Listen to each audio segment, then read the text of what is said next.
Good morning on this Thursday. I'm Nikki Stanzione. And I'm Kristen Van Dyke. And this is New Mexico Style. And all you need is love when you go to Las Vegas and perform the Beatles songs. Yes, last night one of my favorites. I love the Beatles, so last night was a really good night. Weren't they so good? I was really, really impressed with the talent. Of course, we're talking about American Idol. It's Thursday. Yeah. What do you expect? And if you're not a fan of American Idol, I really highly recommend getting on board this season because it is really, I would say, one of the best seasons so far. It is. I love the judges. Love them. And there's a little bit of drama now with J-Lo. She had a little breakdown last night. And now there's some uncertainty as to whether she'll be able to make it and come back tomorrow, right? Right. The whole thing was tonight if she can get through saying no to people. Now, let's say with the breakdown, it's not a criticism because then I'd be critiquing myself because I had a breakdown right along with her.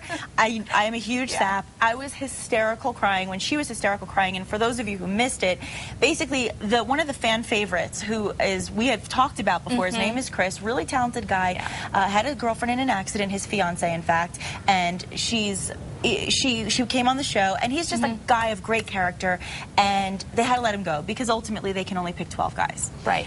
And after he walked out of the room, J-Lo literally broke down, hysterical crying. She did. And you know, it is an emotional thing, and you do feel bad, and it's hard not to tear up a little bit because of his story, and you really are rooting for him. At the same time, like, there's a little bit of skeptic in me, and you know, like, J-Lo is an actress, so you kind of wonder a little bit, and I think some people wonder, but you hope that it was a real breakdown, and of course, I think she'll be back. Oh, well, I think so too. I think it's a big thing. I mean, I think especially with somebody who's in the limelight, who has a reputation to uphold and wants to come across as a good person to the viewers, because I'm sure that's part of her. You know, she wants to have that appeal.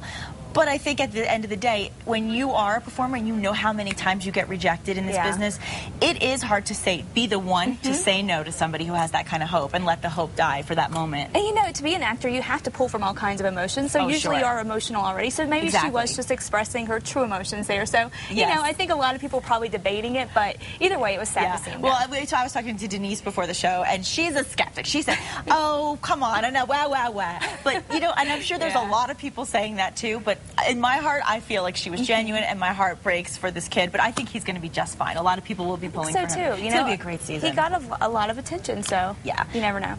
Yeah, and don't forget to watch tonight because we'll find out the rest of the final 24 for the first semifinal round. Now, a guy with a growing reputation as one of the world's greatest guitar players played right here in Albuquerque last night. And New Mexico Style's Bud Anderson was one of the people that packed the Kiva Auditorium at the convention center to hear Joe Bonamassa play. Bonamassa is evolving into a charismatic blues rock star and quite the singer-songwriter. His ability to connect with live concert audiences is really quite phenomenal. Bonamassa's new album, Black Rock, is his 10th solo album and the 8th studio release of his career. It's also the 5th consecutive work with producer Kevin Shirley, who produced for Led Zeppelin and the Black Crowes. Now, Black Rock was actually recorded in Greece and has a world feel to it, in part because of some of the best Greek musicians that actually played on some of the tracks. In 2009, Joe Bonamassa received the UK's Breakthrough Artist of the Year, and they were calling him the future of the blues. But Guitar Magazine says they're wrong. This guy is fresh and just so totally in the present, he almost defines it. His last album, The Ballad of John Henry, debuted at #1 on the Billboard Blues charts, and it stayed there actually for 6 months. Now, I spoke with Bud because, of course, as we said, he went to the concert last night, and he said it was really, really intense, really good performing, and he said he was really surprised to see how young he was because he's such a seasoned artist. Yeah, Bud was talking about that for a while. Yes. He was super excited about getting to go see him play, and lots of talent there. That's right. So if you didn't hear him last night live, just remember to keep your ears peeled for Joe Bonamassa, really a big star on the rise. So very exciting. Now, while New Mexico's legislature is considering a ban on smoking in vehicles when a child is present, smoking is being snuffed out for the most part in New York City. That's right. Mayor Michael Bloomberg signed new smoking regulations into effect on Tuesday, which may take effect on May 23rd.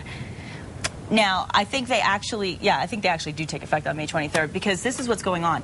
This city is extending the existing ban on smoking in bars and restaurants, which they already have, to city parks, beaches, boardwalks, pedestrian plazas, and other public places.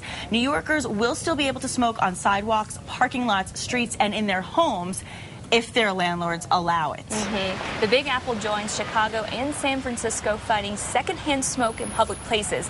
New York Parks Department will enforce the ban, which will give a warning before issuing a $50 fine. Okay, I need to say something about this, because I'm somebody who has never smoked, never will smoke. I don't like the smell. I don't like anything about it. But let me tell you something. I still think it's a person's right if they want to smoke in their home. I don't think that should be up to the landlord. If a person lives in their home, if a person is driving their car, I don't know. I just feel like people need to have some of their own rights and choices. There's a lot of strong feelings, I think, on both sides of that. Both sides of that. Yes. Well, I have strong feelings about the fact that I'm really loving the weather and I don't want it to end. Yeah, a little change moving in today. We'll talk about that. Here's the forecast.